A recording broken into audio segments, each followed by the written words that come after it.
Alright guys, brand new update just released from Blizzard. It's actually coming out on Halloween, so there's going to be a Halloween update. So I'm excited to see if we're going to be getting some awesome changes, and I'm praying that we don't get any nerfs. Even though they said there's not going to be some nerfs, it could be considered a bug fix, as there are two builds that are going to be dominating that do kind of have some bugs right now, and I am interested in one of them.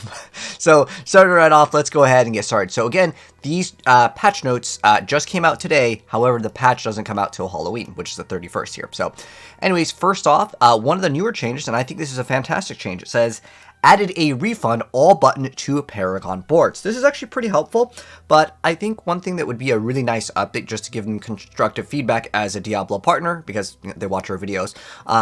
So instead of having this is great though. I still think this is a great option, but I would really like the option to have saved builds. Because like, let's say I kind of want to play my fire build, or maybe I want to play a cold build if I'm playing the sorceress, or maybe I want to go from twisting blades to penetrating shot. I like the idea of the armory system. If any of you guys have played Diablo 3, basically, I would like that system to be implemented in. If you guys have not played Diablo 3, basically, you can just go click on the armory, and it just swaps all of your gems, all of your, I guess it'd be, in our case, glyphs, all of your Paragon boards. It's just with like one click of a button, so we can have these saved builds. Even if it was like, maybe we get one for free, and you know, just to encourage them to be able to add it.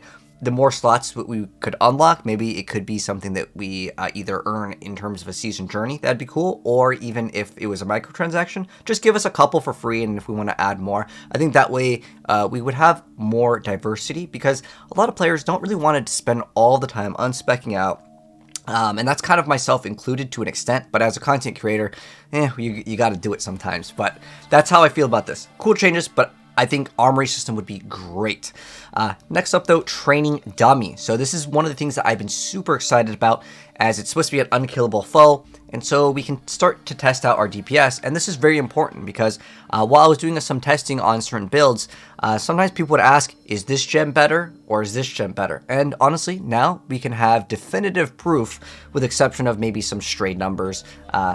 You can kind of find out which build will be the best. My question for some of these dummies though is, are we going to be able to test out against maybe even PvP? Because that'd be kind of a different, like, you know, setting, because there's like certain damage reduction. Can we change resistances? If any of you guys have played Heroes of the Storm, I would really like for that system to be kind of implemented in, where we can like change the levels and all these little things. I think would be a great addition to the game. But I'm really excited about this update, and I'm really happy that this is coming out super soon. So it says you can change the training dummy to be normal, elite, or boss monster difficulty. Oh, okay, so there's going to be actually some changes here, so you can like kind of tweak it to maybe what you want it to actually be.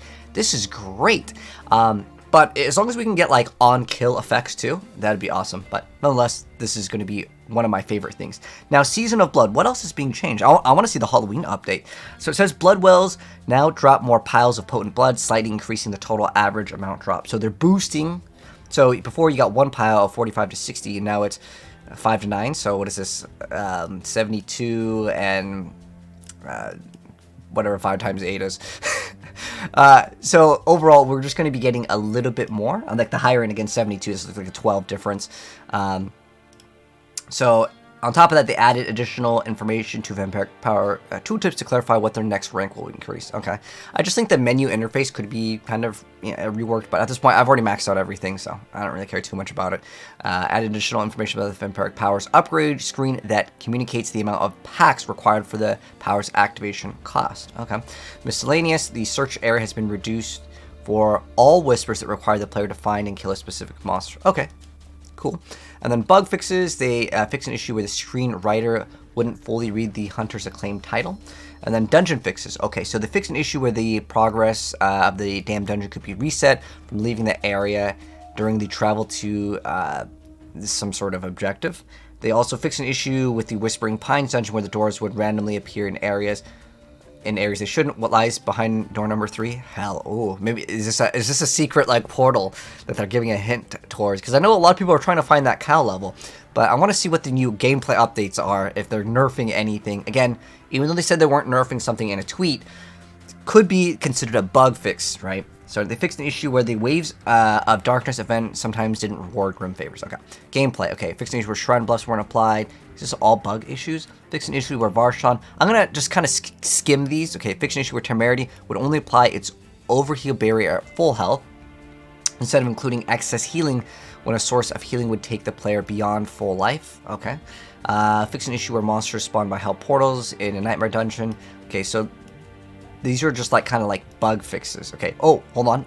Ice Shard's skill could miss short targets when cast from an area of higher elevation. Okay, it's small. I guess it's like a buff to it, but fix an issue where the player could avoid area of effect damage while fighting in the Beast and Ice by standing in a particular area of the arena. Okay. Fix an issue where the aspect of Artful Initiative would not proc the damage reduction from the explosive Paragon glyph. Okay, so that's kind of important. A glyph not working. I was telling you guys, some glyphs may not always apply, so when I'm going over like build guides, kind of in theory crafting, sometimes you have to take everything with a grain of salt before the thing comes out. Fix an issue where the aspect of Artful Initiative was not properly scaling with item power. Fix an issue where the players were unable to revive their party members while under the effects of chill. Okay, so quest, they fixed an issue. Okay, so I'm going to skim out on the quest. I don't really feel like that's super important, and I kind of want to rush the video along. So Season of Blood. Okay, what are these new updates? Okay, fix an issue. Oh, these all fix an issue? Fix an issue. Like, I wanted, like, I was hoping to see some, like, Halloween event. Because that's when it's coming out on. Fix an issue where the Magistrate's Notice can be inaccessible. Okay. But there's no changes in terms of builds and nerfs and buffs as user interface and user experience. Fix a issue. These are, oh, look at how many fixes there are. Dang. I mean, it's good that they're fixing them, but I was really hoping to see another update. Miscellaneous, they also fixed an issue with the Chaos Scroll while exiting the Fields of Hatred can disconnect the camera from the player. That's a very interesting one. They fixed an issue where the Rinds of the Bloody Liquid Steam Mount cosmetic was not rewarded for defeating Echo Lilith. Okay, that's a pretty, like, important one. I mean, defeat the Lilith, you should be able to get it.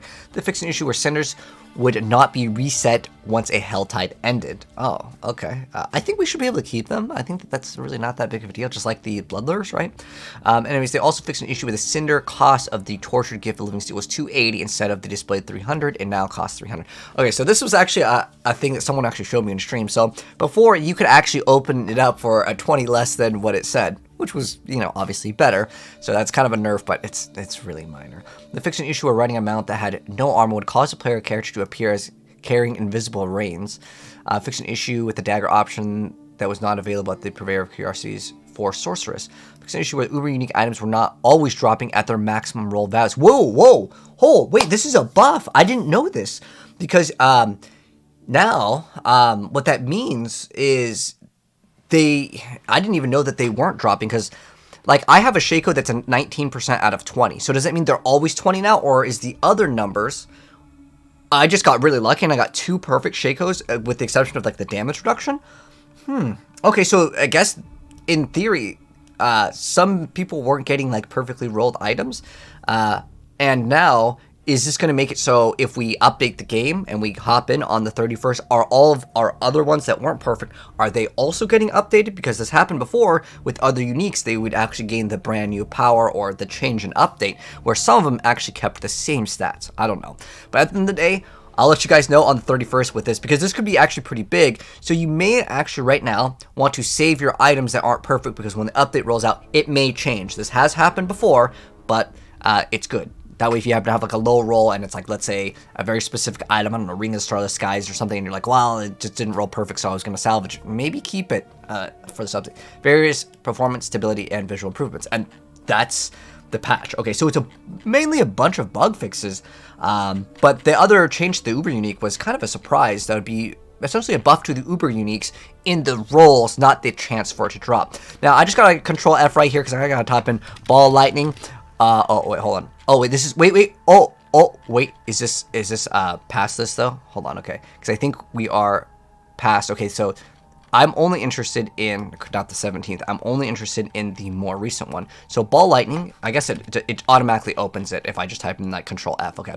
So there's no Ball Lightning here mentioned. Okay, so that's good. Now, on top of that, there was another thing that was with Tibalt's, the new pants.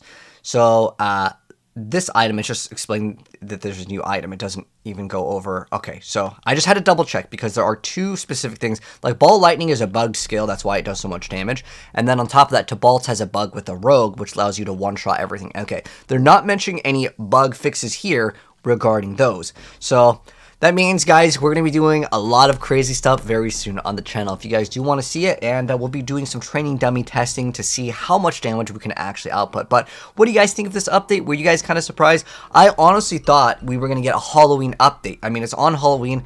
I mean, even if they added a new, like, thing where we get to use pumpkins and, you know, enemies can maybe drop some sort of special corrupted pumpkin and we get to do something with it, or I don't know. It would have been cool just to see, even if it was just like some sort of like a new like pumpkin elixir that we could craft for some corruption, and it just did something. No, I thought that would have been cool, but it is on the Halloween day, but nothing really new other than bug fixes. That's going to wrap it up, guys. If you guys enjoyed the video, drop a like on it. If you're new here, hit subscribe, turn the bell, so when the training dummy comes out, I guess there's just a small buff to the blood lures too. That's really about it, or the potent blood. But overall, I wanted to see some more spicy stuff, but I'll catch you guys in the next one, and hopefully we'll see some more changes very soon. Peace out.